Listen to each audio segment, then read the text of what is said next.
Dengan dibangunnya ibu kota Nusantara di Penajam Pasir Utara, Kalimantan Timur, banyak proyek-proyek bangunan pendukung untuk kelancaran pembangunan ibu kota Nusantara, salah satunya dari Kementerian Perhubungan.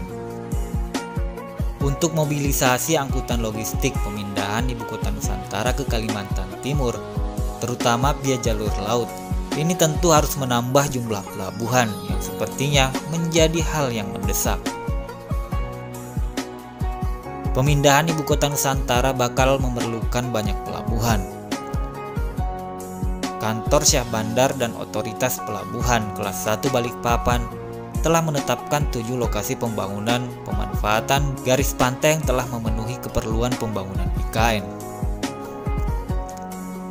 Kepala KSOP Kelas 1 Balikpapan Muhammad Takwim mengatakan Kementerian Perhubungan telah memberikan izin pemanfaatan garis pantai kepada pihak pemohon yang telah mendapatkan rekomendasi dari Kementerian PUPR. Izin tersebut bisa digunakan pelabuhan untuk mendukung arus kegiatan bongkar muatan material di IKN Sepaku, Penajam Pasir Utara, Kalimantan Timur. Adapun daftar 6 dari 7 pelabuhan yang akan digunakan untuk kepentingan pembangunan ibu kota Nusantara di Kalimantan Timur.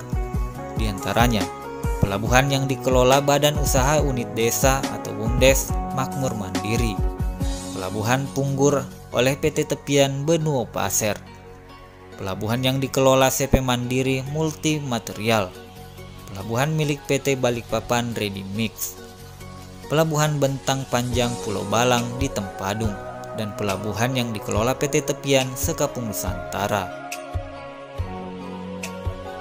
Pelabuhan ini menjadi infrastruktur penting dalam mendukung percepatan pembangunan ibu kota Nusantara di Kalimantan Timur. Sebelum diberi izin, tentu dari sisi laut dan akses darat telah diperhitungkan atau ditinjau. Jumlah pihak pemohon yang mengajukan terus bertambah. Ada 8 perusahaan lagi yang telah mengajukan izin. Lokasi pelabuhannya berada di wilayah Sepaku di dekat titik nol IKN Nusantara, ungkap Takwim.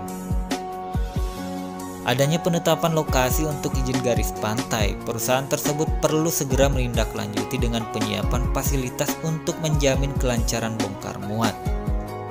8 pemohon lainnya saat ini dalam pemenuhan beberapa persyaratan perizinan dan tentunya berharap segera selesai.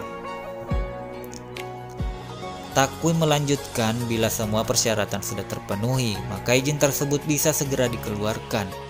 Setelah itu dapat berproses dalam mempersiapkan segala peralatan yang diperlukan untuk kegiatan bongkar muat di lokasi dekat IKN. Sehingga begitu ditetapkan izin oleh Kementerian Perhubungan, tidak berhenti di situ saja, tetapi harus segera melakukan mitigasi. Itu dilakukan bila keperluan kapal telah datang dan melakukan kegiatan bongkar muat, maka fasilitas sudah tersedia. Ia mengatakan izin pemanfaatan garis pantai bisa sesuai keperluan. Bila kegiatan sudah selesai, maka izin akan dicabut. Takwim berharap dengan penambahan sarana pelabuhan itu bisa semakin memastikan kelancaran pembangunan IKN Nusantara yang kian dikebut. Penambahan ini mencerminkan pemerintah harus siap, begitu juga masyarakat daerah atau yang berada di wilayah sekitar bisa berkontribusi. Itu bisa memberi lapangan pekerjaan. Angkutan logistik menggunakan kapal laut menurutnya akan sangat efisien karena bisa mengangkut lebih banyak. KSOP siap mendukung perizinan secara transportasi laut untuk distribusi logistik proyek pembangunan ibu kota Nusantara. Sebagai salah satu UPT Perhubungan Laut di Balikpapan, KSOP memiliki tugas pokok dan fungsi menjamin keselamatan dan keamanan pelayaran serta kelancaran distribusi logistik.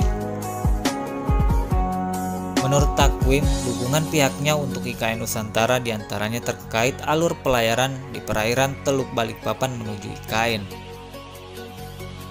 Selain itu, dilakukan penetapan alur pelayaran sampai lokasi terdekat dengan IKN.